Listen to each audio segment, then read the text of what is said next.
Hi, I'm Chris Coven. I'm the founder of In the House, and we're just doing a quick recap of today's cybersecurity and privacy working group meeting featuring Caroline McCaffery, who's the CEO, founder and CEO of ClearOPS, which is a data privacy startup.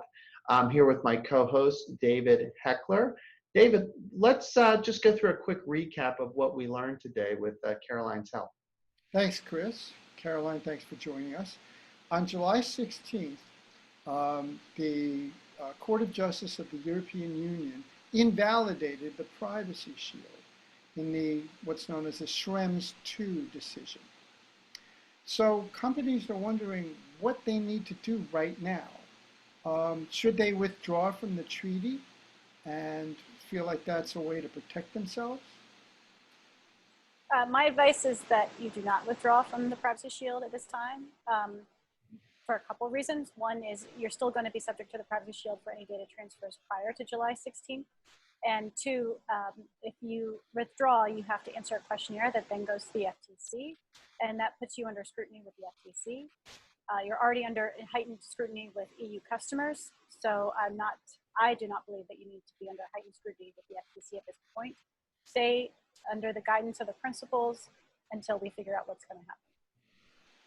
Speaking of questionnaires, you wrote an article that we published in the Cyber Law Journal that addressed these problems, this exposure, and you created your own questionnaire that you're suggesting lawyers at companies circulate among sales and IT personnel to get the information they need to properly advise and counsel management.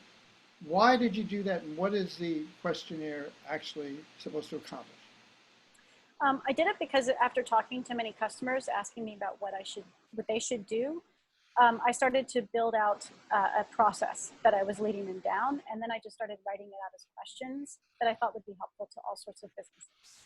And so the questionnaire starts with the high-level overview of whether or not the impact of this decision is going to be significant for your business, and then takes it down through all the potential questions, assuming that that impact is high, all the potential questions that you need to have the answers to in order to advise not just the executives at the company, the board, but also the potential customers who may be saying, well, we may need to terminate our contract. So tell us a little bit about your company.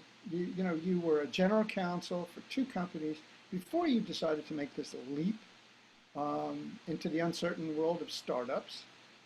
What inspired you, and what do you feel like your company is offering now? I was inspired by talking to many of my peers about the pain point that I was feeling, which was security questionnaire response and trying to help the business close sales. These questionnaires often were a blocker towards getting sales done. And because it was such a prevalent problem and becoming much worse, I wanted to go out and solve it.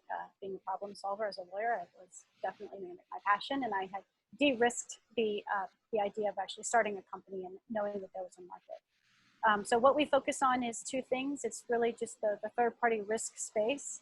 We help vendors actually respond to security questionnaires with automation.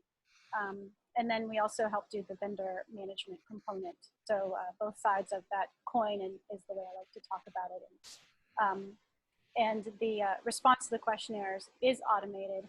And even though I'm a lawyer, I do understand technology. I have been in it for my whole entire career, and building a product with automation using recent advances such as NLP has been incredibly fun. Company is ClearOPS again, launched in October 2017, survived the pandemic. Congratulations and good luck. Thank you. And thank you so much, Caroline, for appearing on our program today. Really appreciate it. Thank you for having me. It was great fun.